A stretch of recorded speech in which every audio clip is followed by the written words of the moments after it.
अध्याय 2। भोर। अभी भोर ही हुई थी और 8 समुद्री मील की गति से बह रही हवा के आगे दौड़ते हुए रंगटोंगा तारों से चमकते पानी को बर्फ में बदल रहा था। बोवर्स बोसन, एक पुराने ब्रिटिश नौसेना क्वार्टरमास्टर, स्टीयरिंग पर थे और स्टैनस्ट्रीट कप्तान अभी डेक पर आए थे। सज्जन, सब ठीक चल रहा है, सर? बोवर्स ने पूछा। मिस्टर लेस्ट्रेंज अभी भी सो रहे हैं और इसके लिए भगवान का शुक्र है, स्टैनस्ट्रीट ने कहा, और बच्चा ठीक है। वह जाग गया और मैंने उसे कंडेंसर और पानी का एक पेनिनिकिन दिया और वो फिर से स्टारबोर्ड आफ्टर बंक में सो गया। मुझे लगा कि जब आप उसे वापस जहाज पर लाए थे तो वह सज्जन मर चुका था, सर, बोवर्स ने कहा। मैंने कभी ऐसा ट्रैवर्स नहीं देखा। वे बहुत छोटे बच्चे थे और सब कुछ, जैसा कि आप कह सकते हैं, हम उनका शिकार करने जा रहे थे और वे इस तरह से हमसे मिलने आए। क्यों? वो डिंगी बेले तक साफ हो गई थी, कोई पतवार नहीं, कुछ भी नहीं। और वे उस डिंगी के साथ क्या कर रहे थे? उन्हें वह डिंगी कहाँ से मिली, यही मैं जानना चाहता हूँ। नाव को कोसना, स्टैनस्ट्रीट ने कहा। केवल उसके लिए मैं इस बात पर विश्वास नहीं करता, लेकिन मुझे करना ही होगा, इससे कोई बच नहीं सकता। मैं तुम्हें उस नाव के बारे में बताता हूँ। यह ऐसी ही है। यह एक वेश्या की थी जिसे लेकर मी लेस्ट्रेंज कई साल पहले फ्रिस्को आ रहे थे। वो यहाँ कहीं जल गई, नावें धुंध में अलग हो गईं और जहाज की नाव, उसके 2 बच्चों और एक बूढ़े नाविक के साथ फिर कभी नहीं दिखी। उसने कभी नहीं माना कि वे मर चुके हैं। वो इतने सालों से दुनिया के बंदरगाहों में उनके बारे में खबर पाने की कोशिश कर रहा था। उसके दिमाग में यह बात थी कि किसी आदमी ने उन्हें उठा लिया है, कोई संकेत नहीं। फिर कुछ समय पहले मेरे एक दोस्त कैप्टन फाउंटेन ने अपना एक विज्ञापन निकाला और इस द्वीप पर मिले संकेतों की खबर दी, जिसकी हम तलाश कर रहे हैं। उन्होंने एक बच्चे का खिलौना बॉक्स उठाया था, लेकिन उन्होंने उस जगह की खोज नहीं की थी, क्योंकि वे वेल के पीछे थे और कहानी के बारे में कुछ नहीं जानते थे। इसलिए जब श्री लेस्ट्रेंज को खबर मिली तो उन्होंने रानाटोंगा को कमीशन में डाल दिया। यही कारण है कि हम इस यात्रा पर निकले थे और अब आप जानते हैं। वह द्वीप यहाँ से कितनी दूर है, सर? बोवर्स ने पूछा। जब हम कल नाव से टकराए तो वह 150 दक्षिण की ओर थी, अब हम उससे 60 से ज्यादा दूर नहीं हैं। हम दोपहर से पहले वहां पहुंच जाएंगे। और वे छिद्रयुक्त चीजें, पिता, माता और बच्चे, बिना कुछ खाए पिए 150 मील तक बहते हुए चले आए। स्टैनस्ट्रीट ने कहा, भगवान ही जाने उनके पास खाने के लिए क्या था। नाव में कुछ भी नहीं था, बस एक पेड़ की टहनी थी जिस पर लाल बेर लगा हुआ था।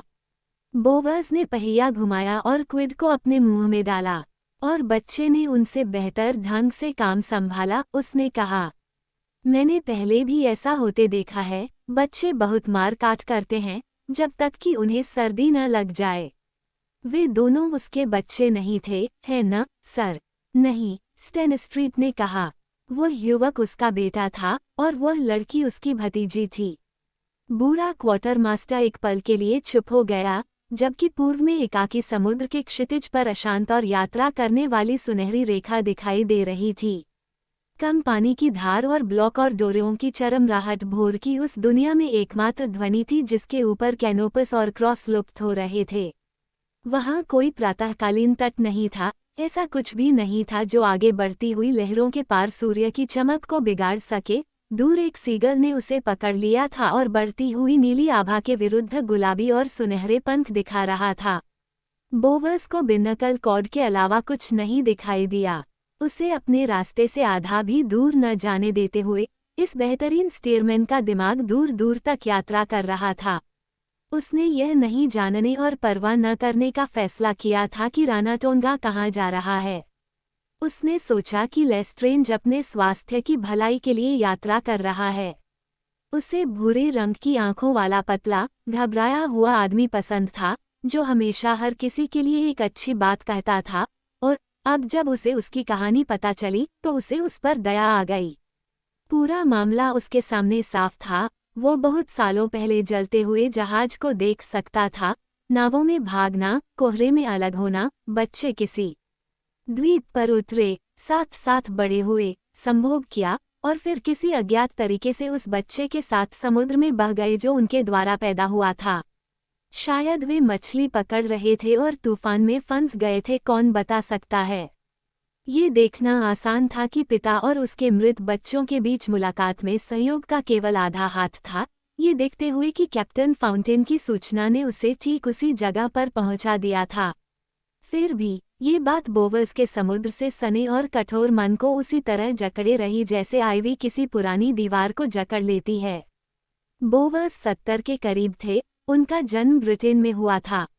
60 साल की समुद्री यात्रा और एक जहाज से दूसरे जहाज, एक बंदरगाह से दूसरे बंदरगाह, एक गोलार्ध से दूसरे गोलार्ध में भटकने के बाद वह वही रह गए थे जो वह थे, एक भारी भरकम उम्र के व्यक्ति, फिर भी किसी असाधारण तरीके से युवा।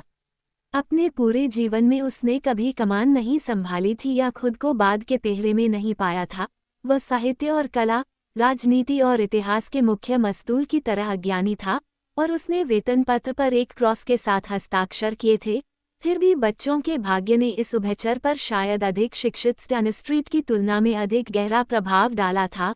लड़की और उसके साथी को जहाज पर लाए जाने के दृश्य ने, जो इतने युवा, सुंदर थे, फिर भी मृत, मुरझाए हुए फूलों की तरह, उसके सरल मन को एक ऐसा मोड़ दिया था जिससे वह उबर नहीं पाया था।